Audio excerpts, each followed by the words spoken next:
अस्सलाम वालेकुम। आज का जो हमारा टॉपिक है वो है non deterministic finite automata. In short हम इसको कह सकते हैं एनएफए। इससे पहले हमने एक कंप्यूटेशनल मॉडल स्टडी किया है जिसमें हमने पढ़ा था डिटर्मिनिस्टिक फाइनाइट ऑटोमेटा यानी कि डीएफए। डिटर्मिनिस्टिक मीन कि हमारे पास कोई चॉइसेस नहीं थी, हम वहाँ पे काफ़ी रिस्ट्रिक्शंस थी हमारे पास। वो रिस्ट्रिक्शन अगर मैं थोड़ी सी दोहरानी चाहूँ तो उसमें हमने देखा था कि हमारे पास एक सर्टेन पाथ एग्जिस्ट कर रहा होता है जहाँ से हम स्टार्ट करते हैं, ठीक है, फिर फाइनल स्टेट तक हम जाते हैं। और इसके अलावा हम एक ही लेटर की ट्रांजिशन एक ही स्टेट से दो मरतबा नहीं कर सकते थे, उसमें लैम्डा की ट्रांजिशन अलाउड नहीं थी, ठीक है। और फिर हर स्टेट से हर अल्फ़ाबेट की ट्रांजिशन जो थी वहाँ पे कंपलसरी थी, ठीक है। तो आज का जो हमारा टॉपिक है नॉन डिटर्मिनिस्टिक फाइनाइट ऑटोमेटा, ठीक है। इसमें हमारे पास मल्टीपल चॉइसेस हुआ करती हैं। मैं यहाँ पे साथ साथ इन पे लिख रहा हूँ। हमारे पास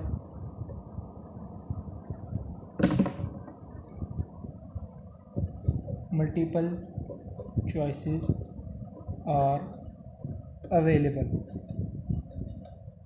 हमारे पास यहाँ पे मल्टीपल चॉइसेस अवेलेबल होती हैं, ठीक है। वो चॉइसेस क्या हैं, उनको डीएफए से कैसे कंपेयर करना है, चलें उसकी तरफ बढ़ते हैं।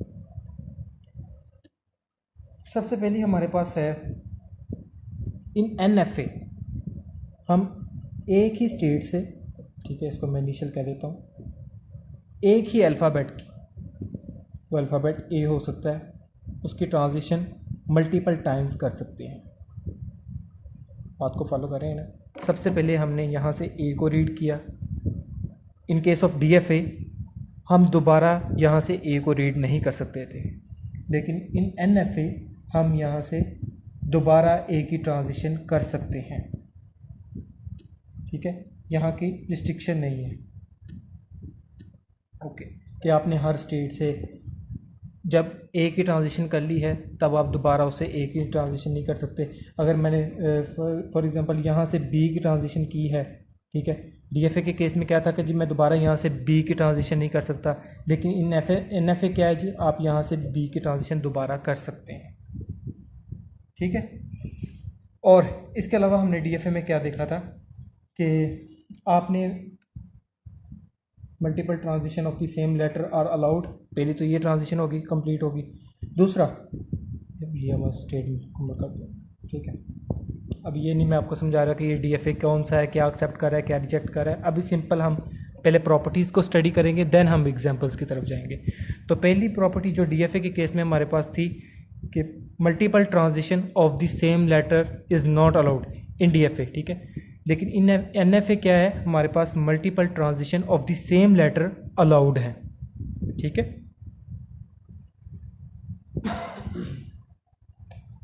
Okay, moving to our second property.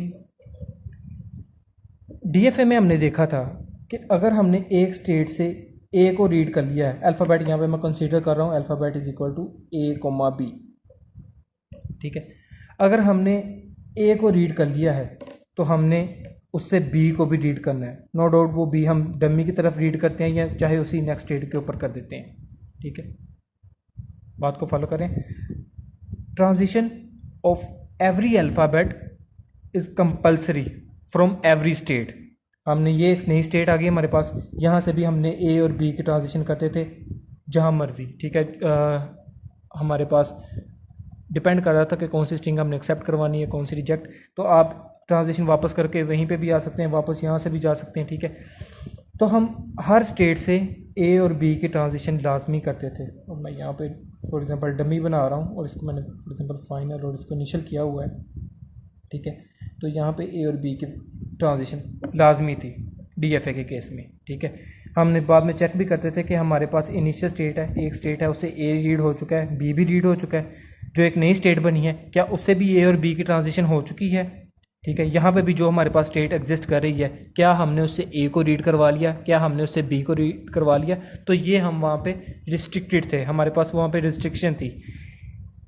NFA के केस में क्या है कि फॉर एग्जांपल आपके पास अल्फ़ाबेट ए कोमा बी है, ठीक है, अल्फ़ाबेट आपके पास ए कोमा बी है, आपने यहाँ से ए को रीड कर लिया है, अब आप इस स्टेट पे हैं, ठीक है, आपने इसको एक्सेप्ट करवा लिया। For example in case DFA हमारे पास है जी, आपने सिर्फ ए को एक्सेप्ट करवाना है, तो ये हमारे पास NFA बन गया।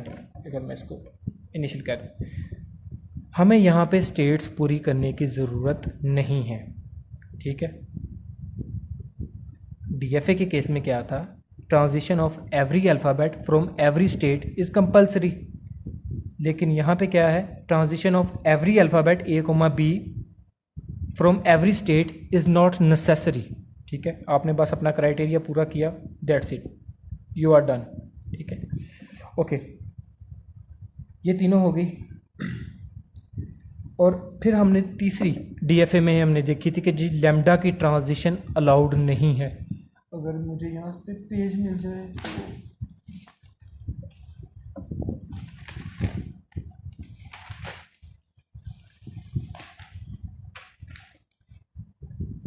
हाँ जी, ये था हमारा DFA का लेक्चर जिसमें हमने ये तीन चीज़ें देखी थी कि जनाब आपने हर स्टेट से हर अल्फ़ाबेट की ट्रांजिशन करनी है, आप एक ही स्टेट से मल्टीपल लेटर्स की ट्रांजिशन नहीं, मल्टीपल लेटर मतलब सेम लेटर की ट्रांजिशन नहीं कर सकते दोबारा, multiple transition of the same letter, अगर मैं इसको इंग्लिश में बोलना चाहूँ, multiple transition of the same letter is not allowed, ठीक है। हमारे पास NFA के केस में क्या है जी, अलाउड है, आपने एक मरतबा एक ट्रांजिशन कर ली, आप दोबारा भी कर सकते हैं।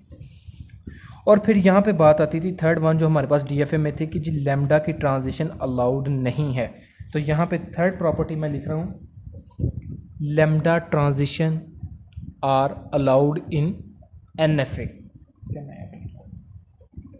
लैम्डा ये वाला सिंबल हमारे पास, lambda transition are transitions are allowed in NFA। Means कि आप स्टार्ट करते हैं एक स्टेट से, आपने लैम्डा की ट्रांजिशन कर ली, आप दूसरी स्टेट पे चले गए, आपने कुछ भी रीड नहीं किया, ठीक है, तो इन NFA ये एक्सेप्टेबल है। बट वेट, ये कहाँ पे एक्सेप्टेबल है, कौन से सिनेरियो में, ये भी हम डिस्कस करते हैं इसी लेक्चर में। हमारे पास जो NFA होता है वो टू टाइप्स का होता है, लैम्डा बेसिकली NFA जो हमारे पास है वो टू टाइप्स का होता है। सबसे पहली टाइप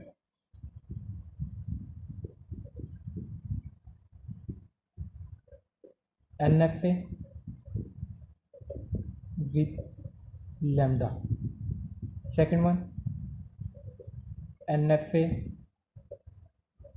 विदाउट लैम्डा। बात ऐसी बुक्स हैं बाज़ हमारे पास जिनमें ये टॉपिक जो है वो एक ही टॉपिक के अंडर उन्होंने लिखा हुआ है, ये दोनों टॉपिक्स जो हैं, ठीक है, NFA with lambda, NFA without lambda, उन्होंने एक ही टॉपिक के अंदर, क्योंकि वो समझते हैं कि जनाब लैम्डा की ट्रांजिशन हम कर सकते हैं, तो हम इसको एक ही टॉपिक में लिख